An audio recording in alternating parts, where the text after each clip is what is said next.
Are there any questions, concerns that you guys have had to start, and then we'll jump in from there? Issues come up, concerns? No, I mean I have a question, but Sure, go for I'll it. start. Just looking at the data. Okay. When we pull the assessments and just what are we looking at? Like it's not. It's kind of hard to understand. That's mine too. The heck am I looking at, sister? All right, perfect, perfect. I'll start with the student dashboard very quickly because I want to make sure that you guys know how to update and change the student dashboard or refresh your memory if it's been a while since we've done it, and then we'll jump over to reports. So once you're in Freckle, if you'll click roster over on the left, and I believe you guys have more than one class, is that correct? Mm-hmm. Okay, all right. So we'll start with, as I say, somebody has all the classes. Yeah, okay, all right. They told me. All right, so if you'll choose one of your classes to start with and press the black arrow so it will expand. And down this center column, does it say default for you guys or does it say custom? Default. Okay, so we're still at what we would call like our default settings or like factory settings. So I want to show you how to go in and customize for your students a little bit more. And you can do this as many times as you want. So choose any student and click that word default. Doesn't matter. Oh, mine doesn't say default. It just says Naipaul math grade period. Yep, you got to expand your class. So, yep, and then just click on the word custom. Oh, so, okay. Let's customize something. Cool. You did it and you didn't Oh, I even changed the name of the class, I Maybe. think. Okay, so I go ahead and don't, choose the word I custom. don't remember. Oh, there's default. All right. So when you scroll down, this is the student dashboard experience. 2 items will be already highlighted for you. Should be your adaptive math and fact practice. I'm in a demo, so let me change it so it doesn't confuse you. So those 2 tiles should be selected already. Now keep scrolling down, and you probably have all of the blue arrows checked. Does anybody have all blue arrows checked? Yes. So what you want to do is uncheck all of the arrows except for the domains that you want your students working in. Okay. And I'll leave that up to you, whatever you choose.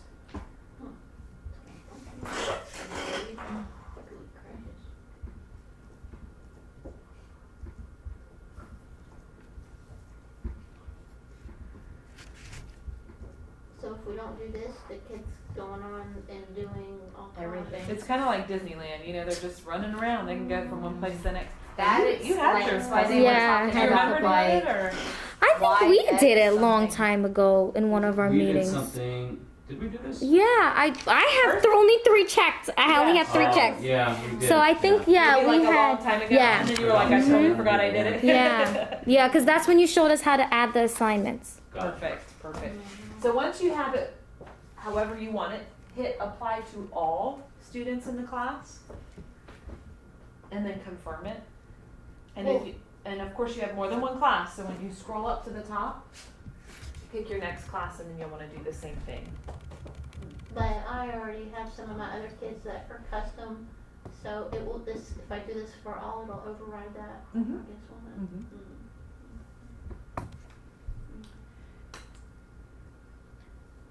I was surprised. I was like, what in the world? That is not 4th grade work, I don't think. It's like why something functions. I was like, Oh, like the quadratic functions. Yeah. And definitely take counting and cardinality off. We don't want them in Yeah. kindergarten. I was like, holy manoli, why in the world is that on there? Now you do have the ability to choose specific students and assign things to an individual student if you need to do that. Maybe they're significantly behind or maybe they're significantly ahead.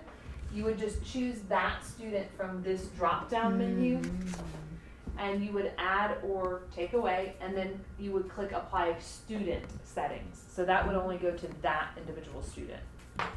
So sometimes we have students we need to add additional work to because maybe they're ahead, so give them some more options. Cool. I mean, you don't do math, so let's go. And you can come in here as frequently as you want and update and change accordingly. So just I always like to touch on that because I know it's something You did it obviously at the beginning of the year, but then like, oh, I forgot. Yeah, the beginning is always a blur, I right? know, right? I think it was me. Maybe it was my twin.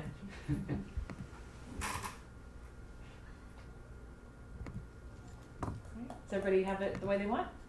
Beautiful. Okay. So again, that was through roster. So this time when you click on roster and you expand your class, it should say custom down the center. So you've customized their settings. You also, in this roster, in the same menu to the right, there is a little gear icon for each one of your students. The third one down, update coin balance. You have the ability to give coins to your students if you wanted to use that as a reward. So that's also done through roster. The only thing is make sure you add the amount. So if I gave somebody 10 coins, and if I just put 10 here, it would drop them back to 10. Oh. So we make you guys do a little mental math there. So if I wanted to give 10 coins, I would change it to 720 and then update their coin balance. Oh. This is helpful if, I think it happened in third grade, one of the students, their account was hacked by somebody, and so you can go back in and replace the coins for them. So it's kind of helpful just to know that little tip there. I'm sorry. How do you do that again? Sure. Click on the word roster on the left and expand your class again with that black arrow. And to the far right of each one of your students, there's a gear icon. Click on that gear icon. And the third one down should say update coin balance. Okay, I see it. Got it? Thank you. Perfect. No worries.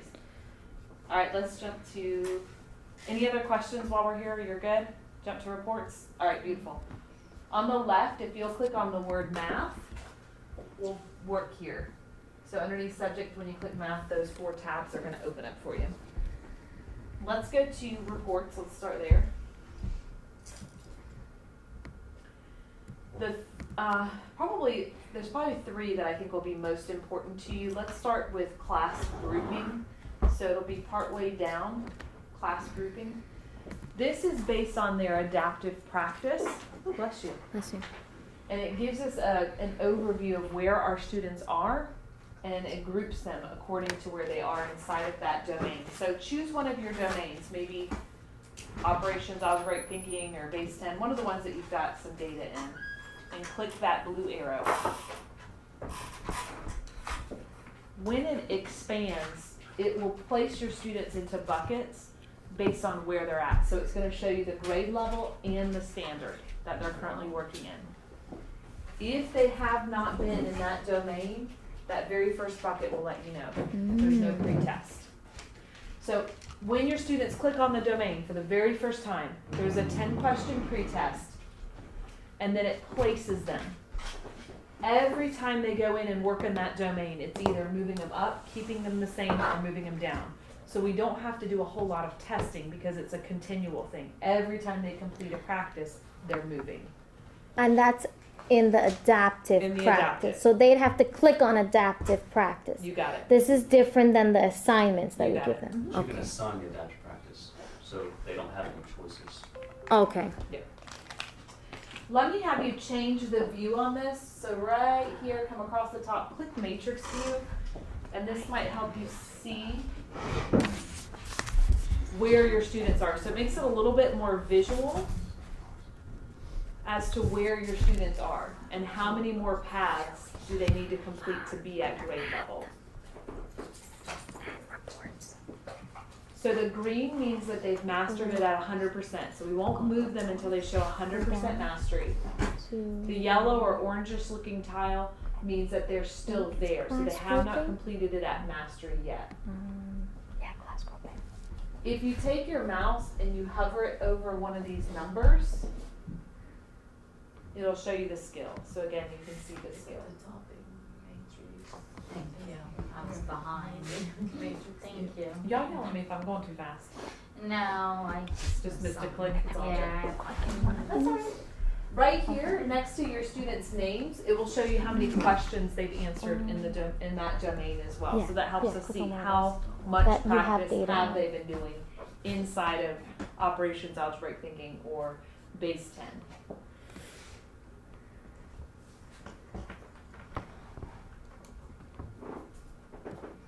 Any questions over that one? That one just kind of lets us know the levels, where are they at, what are they working on. I'm gonna bring us back to math reports, so right there, I'm gonna bring us back to math reports, if you'll click on the blue link. And while we're talking about these levels, let's look at one more. So we were in class grouping, I'm gonna jump to math levels. So we were at class grouping and let's go to math levels. Same thing, go ahead and grab one of your standards and open it up by clicking that blue arrow. This is based on the adaptive. So again, we're still talking about the adaptive practice. You should see your students' names, and then average time, this is per question. So I have a lot of people who panic here and they're like, oh my gosh, I spent 15 seconds here. That's per question. Typically, we want to see about 15 to 30 seconds per question. As it becomes more difficult or maybe requires more work from them, you might see it go up to a minute. Then this column, the third column, when they pre-tested, this is where they were placed. Again, we've got the grade level, the domain, and then the actual standard. The next column is where are they right now. And then you can see the movement, the level movement. Hopefully you see green arrows. If it's a 0, that means we've kept them the same. If it's a red arrow pointing down, we've had to pull them back and do some reteach. Now, as a teacher, you can edit these. So over here on the left, click an edit button. And you can actually advance a student ahead or pull them back. You also can reset them. So if you hit clear level and reassign, then next time they log in, they'll be prompted to take the pretest again. So maybe if it's been a long time since they've worked there, you might want to do that. Now, you may have gotten an email on Friday about Star Math and Freckle talking to each other. And that is coming. Right now, because we use single sign-on, that feature won't work for us just yet. It will next school year. So what will happen is when your students take the Star Math test, you have the ability to go into your roster, check Star Math, and it will update their adaptive practice for you based on their Star Math. Because we know sometimes they jump ahead in areas or we need to pull them back. So it will automatically update this data for you if you choose to use that feature. All right, let's come back to math reports. So that one was math levels. We looked at class grouping. Let's look at performance by standard. I think this one will be important because you're an FFA tested grade. Performance by standard allows us to dig down to a specific standard or domain.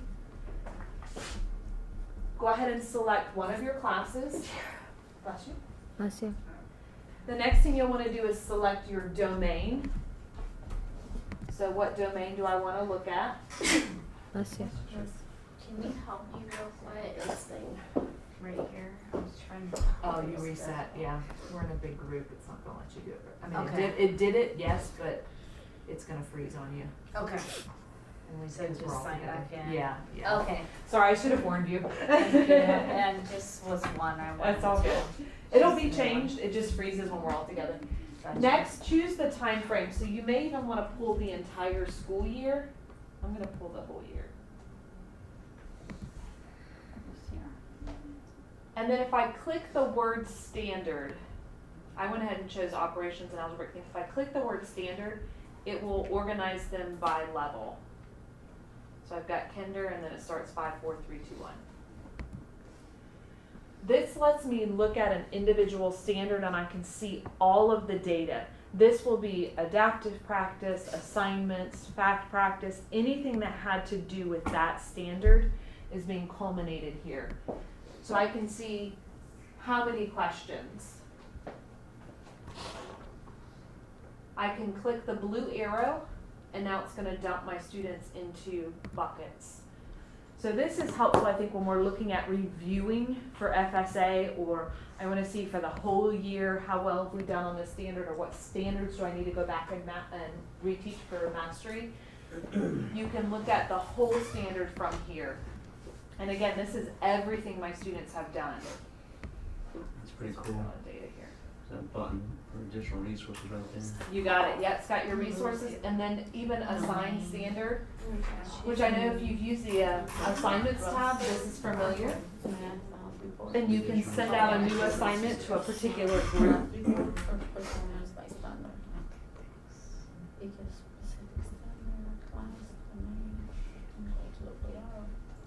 You don't have to choose a domain, you can select all domains.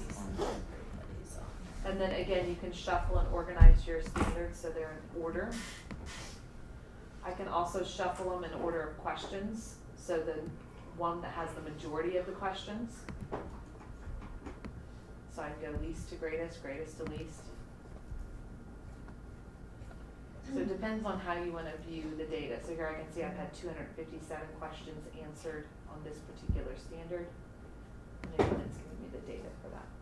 So it's a good way to culminate all of our practices into one location to see what kind of mastery I have happening here.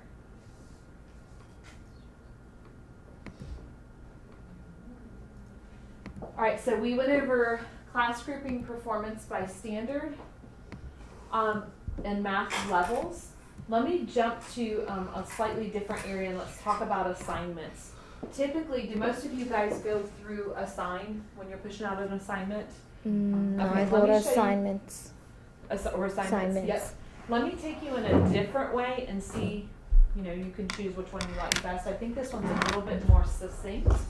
But if you click on the word standards,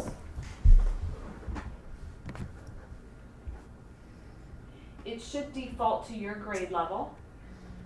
And go ahead and choose one of your domains. So it should say 4th grade here. And then go ahead and choose a domain. This saves a lot more time. It does. Are we in measurement data right now? Yes. Or, yeah, okay, measurement data. What's that? Already with one click. And then go ahead and choose your standard that you want to look at. And click View Mine says Resources. second grade. Yeah. On this page. Yeah, I mean, Click standards. See if I can This puts everything in one location for you, so you don't have to do a lot of clicking around. But what I like the best is if you, once you're in your standard and you click View Resources, click right here, click Skills and Subskills. This one will get even more finite for you. Because we know a lot of times within our standards we focus on a target. Right. And so now when I click Assign Skill, all I literally have to do is hit continue, continue, continue, and then choose my date and push it out. So it'll it will not only have the domain, the standard, but it will also have the sub-skill as well. So it makes assigning a lot easier. So let me show you what that looks like. So let's say I wanted to focus on this particular sub-skill. I would click Assign Skill. Of course, if you have more than one class, you would select both of your classes. Continue. Already has my standard picked out for me. Already has the sub-skill picked out for me. So now all I need to do is just choose 3, 5, or 10 questions and then assign it immediately or in the future.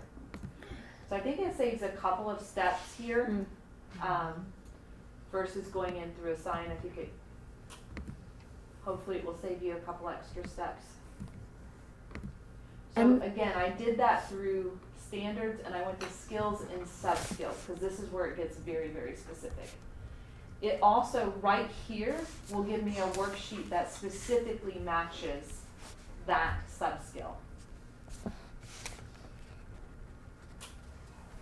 Now you'll notice in this particular, remember we're in standards, you'll notice that it has 2 different places to pull worksheets. Let me explain the difference to you. If I'm in skills or sub-skills, this worksheet is specific for this particular skill. If I come up here to the blue box and I hit generate worksheet, it's going to take me to where the worksheets are located. So there is a difference. Now I can choose, do I want it at the 4th grade level or do I need to go back to 3rd grade and pull some review material?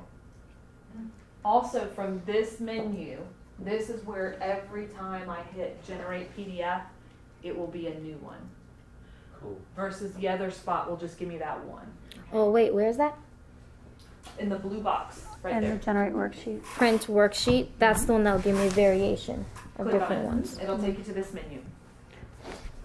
And then every time you click got on it. On the blue link, it'll give you a new one. If you So find a click it, go out worksheet and you come back like and it'll be a here, new please one. make sure you save it, download it, print it, one of the two, because I can't go back and find it for you because it's going to pull from several different ones. So just make sure you save them. Also, while we're here, if you scroll up just a little bit, this is where we get the adaptive practice worksheets. These are worksheets based on their adaptive practice. So when I hit generate PDF, let's say for base 10, everybody gets their own worksheet based on where they are Oh, that's nice. inside of the adaptive. So the more your students use the adaptive, this will continually update. So it'll have their name on there, it tells me what standard they're working on, and everybody gets an individualized worksheet for that particular practice. So I can see, just kind of scrolling through there a little bit, each one's a little bit different. It does have all the answer sheets at the end, so don't panic. So it gives you a little cheat here. So adaptive, one sheet per student, standards based is all students working on the same worksheet. All right, I'm going to take us back again. I'm going to click on standards. I feel like a used car salesman, but wait, there's more. I'm going to take us back to this menu. So I clicked on standards, found my standard, and hit view resources. All right, so just as a quick refresher, if I open up skills and sub-skills, it'll take me directly to those items. So that generate printable matches that. If I click just printable worksheet, it'll take me to the whole list of them. Then you have two other items here. Has anybody used the inquiry based yet? No brave souls. Awesome. All right, we'll talk about that in a second. Anybody use the benchmarks? All right, perfect. So let me explain what these two items are. Let's start with the benchmark. Your benchmark assessment, there are 3 available per domain. And it will it will assess the entire domain. So in this case, it would assess all of my measurement and data. It's 23 to 25 questions. So if you're going to assign it, it's going to assign it immediately. So make sure your kids are ready. It won't give you that option to push it out for a certain date. So make sure you have time available for them to take it because they may need 45 minutes, whatever that looks like. And probably want to have an accountability piece with it. So whether they're working out their problems or whatever that looks like, thinking maps, whatever. So the benchmark assessments, we're looking to see if they've mastered the domain. We're working inside the domain. These are really good practice for FSA, before you take the FSA. It's a really good way to go through and have them practice. All right, inquiry based. Go ahead and click review lesson. Let's talk about those for just a minute. Inquiry based are meant to be multiple days in length. So when you're looking at it, it might have 3 days, it might have 4 days, it might have 5 days. These are teaming activities and they're built around real world problems. They're meant to be done in like 15-20 minutes per day. You do not have to assign them. In fact, you probably want to do them as whole group. The only thing you need ahead of time is the inquiry sheet. You'll need how many ever groups you're running, 4 or 5 copies of that, and then of course you'll want the solution page. If I hit play, it's actually a PowerPoint, and you'll notice the little arrow over here. Everything is done for you, so it has the little warm-up activity. Has a video that goes with it. This is where they come back and they watch the video. This is where they build their questions from. I mean, it literally walks you through the questions that you need to ask. Keeps going from there. Done. You wrap up, and we're done. The students do enjoy them. I will say we've run them at a couple of schools. It will give you a little snippet here of what it's about if you wanted to preview that ahead of time. But it's a great way to work in your LSI model. I know that's another favorite acronym we're using now too. So it's a good way to pull in the teaming activity as well. All right, so we found all of that under the standards and view more resources. The final thing I just want to point out to you is there are instructional videos as well.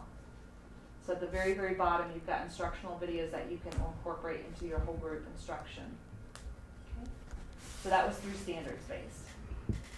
Everybody doing okay? I know I'm throwing a lot at you. Okay. Will somebody's phone give me a little ding ding or timer or something when it's time? Because I'll just keep going. Okay. All right. If you've been giving assignments, let's go over to the left and click on assignments, which I think most of you have, right? Most of you have been given assignments? Okay.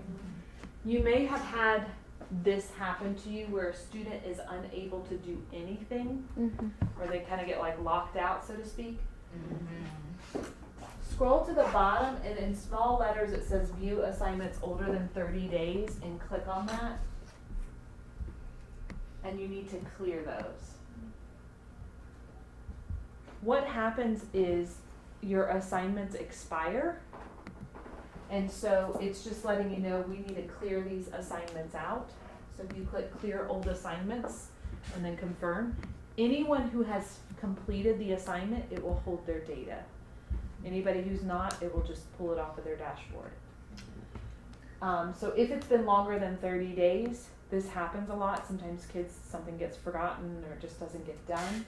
And a kid will log in and they're not able to do anything. That's what I had.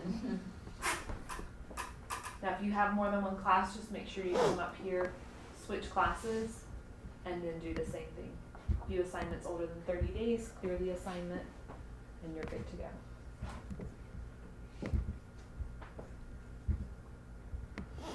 Does that happen to anybody? Okay. Did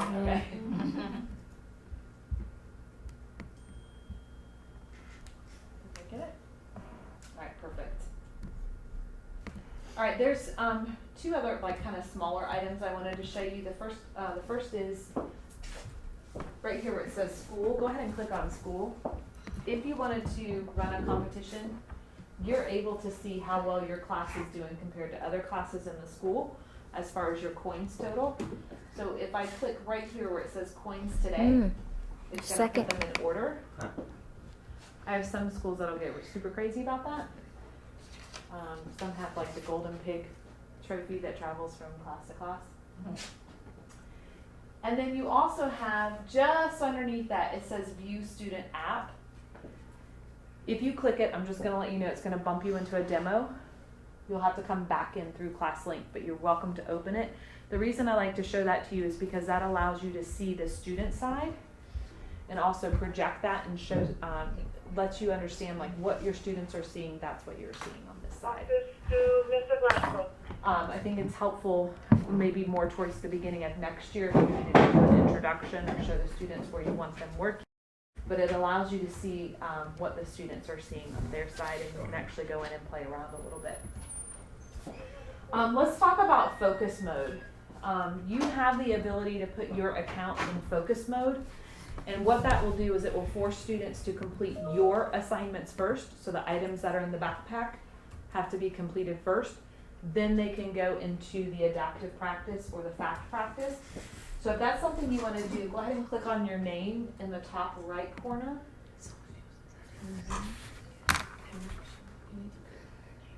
And choose settings. So click on your name in the top right and choose settings. Scroll to the very, very bottom. And you'll want to click focus mode. Should be the very last one listed. If you want to use team mode, this will put your students in teams based on ability. So it'll be like a high, a medium, and a low.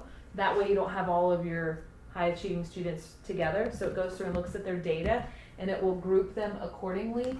And then when they log in on their side, they're able to see what team they're a part of, and then they're competing against other teams for That's votes. cool. I was wondering about that. Yeah, it's kind of a cool idea. You have absolutely no control over the teams, so I'll just let you know if you choose to do that. And the reason behind that is, again, we want to base it off of the data, not, end up with all the gifted kids in one group and they're like stomping the pants off of everybody else. So when I turn on team mode and I update settings, where do I go to see the groupings? So you actually have to wait for a student to log in and see who they ended up with. Gotcha. But that's where I always tell them, like I would say, okay, log in, see what group you're in. All right, we're in the Will purple. it show us though, like once somebody's logged in, will it show us who is part of their team? Yep, it's all student driven. Mm. And so they're like just Competing. comparing their data. So they'll say how they'll many have coins. on the leaderboard, instead of it just being the individuals, it'll be their team, and they can compete against the other teams. Oh, That's like a way to do some Cool. competition, maybe get some extra coins and so forth. And it does reset every day, so it makes it fair. So again, if a team's like just stomping somebody, it does reset every day for them so they can try again.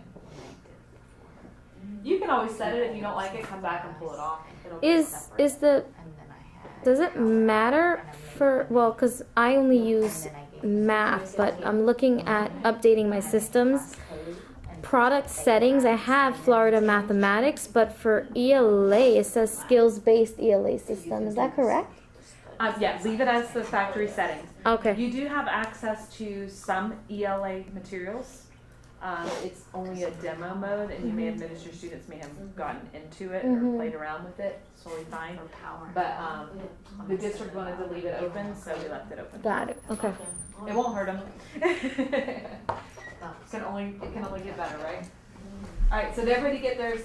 If you want it in focus mode, just hit update, and then if you ever want to pull that back off, just come in here and uncheck it. But what will happen now is if your students click on anything other than the backpack, it will say, oops, sorry, you need to complete an assignment from your teacher and send them back. So until they complete those assignments, they won't be able to access the other features. Now in focus mode, does that allow them to also do adaptive practice or no? Once they complete your assignments Got it. first. Okay. So if there's no assignments from you, Then they they can can go just- right in. Absolutely.